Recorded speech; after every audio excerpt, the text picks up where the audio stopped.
గుంటూరు నుంచి వస్తోంది. బ్రేకింగ్ అప్డేట్గా చూడాలి. గుంటూరు విజ్ఞాన్ యూనివర్సిటీలో బీటెక్ స్టూడెంట్ ఆత్మహత్య చేసుకున్నట్టుగా అప్డేట్ చూస్తున్నాం మనం. విద్యార్థి బాత్రూంలో పెట్రోల్ పోసుకుని నిప్పంటించుకొని మృతి చెందినట్టుగా నిజంగా విషాదమైన వార్త. గుంటూరు విజ్ఞాన్ యూనివర్సిటీ స్టూడెంట్గా తెలుస్తోంది. బీటెక్ చదువుతున్నట్టుగా తెలుస్తోంది. బాత్రూంలో పెట్రోల్ పోసుకొని నిప్పంటించుకున్నాడు స్టూడెంట్. హాస్పిటల్కి తరలిస్తుండగానే మార్గ మధ్యలో చనిపోయాడు. మృతి చెందిన విద్యార్థి రాఘవేంద్రది తెనాలి మండలం నంది వెలుగు.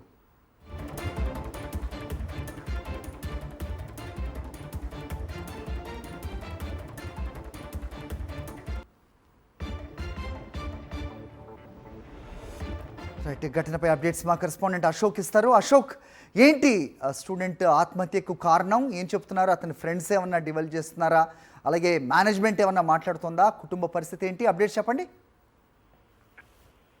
పోలీసులు ఈ కేసులో పూర్తి స్థాయిలో విచారణ చేస్తున్నారు. ఇప్పటికే కొంతమంది అతని స్నేహితులు, ఎవరైతే రాఘవేంద్ర ఆత్మహత్య చేసుకున్నాడో అతని స్నేహితులను విచారించారు, కుటుంబ సభ్యులను కూడా విచారించారు. ఏమైనా గొడవలు ఉన్నాయా, లేకపోతే ఏమైనా సమస్యలు ఉన్నాయా అని పూర్తి స్థాయిలో విచారించారు. అయితే కుటుంబ సభ్యుల నుంచి ఎలాంటి గొడవలు లేవు, ప్రశాంతంగా మా రాఘవేంద్ర బాగా చదువుతాడు, ఎలాంటి ఇంట్లో నుంచి ఎటువంటి సమస్యలు లేవని చెప్పారు. అలానే తోటి విద్యార్థులు కూడా, క్లాస్మేట్స్ కూడా ఎలాంటి సమస్యలు లేవు అని కూడా చెప్పారు. అయితే 2 రోజుల నుంచి పూర్తిగా డల్ గా ఉంటున్నారు, చిరాగ్గా ఉంటున్నారు.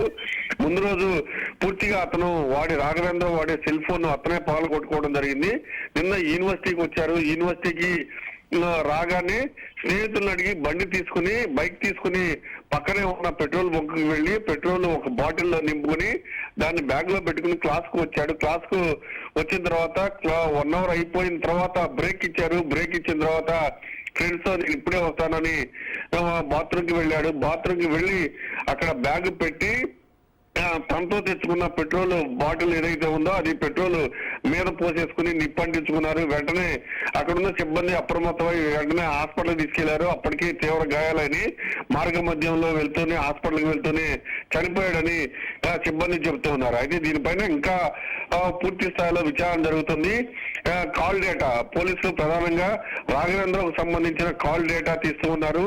కాల్ డేటా తీసిన తర్వాత కానీ పూర్తి సమాచారం వస్తుందని పోలీసులు అంచనా వేస్తూ ఉన్నారు. హరి, రైట్, అంటే చదువు ఒత్తిడి కాదు, ఎందుకంటే బాగా చదువుతాడని చెప్తున్నారు. మరి అశోక్, ఏదన్నా ఆర్థిక ఇబ్బందులా, ఏదన్నా ఎఫైర్ అలాంటిది ఏదన్నా ఉందని అనుమానిస్తున్నారా? క్లుప్తంగా చెప్పండి.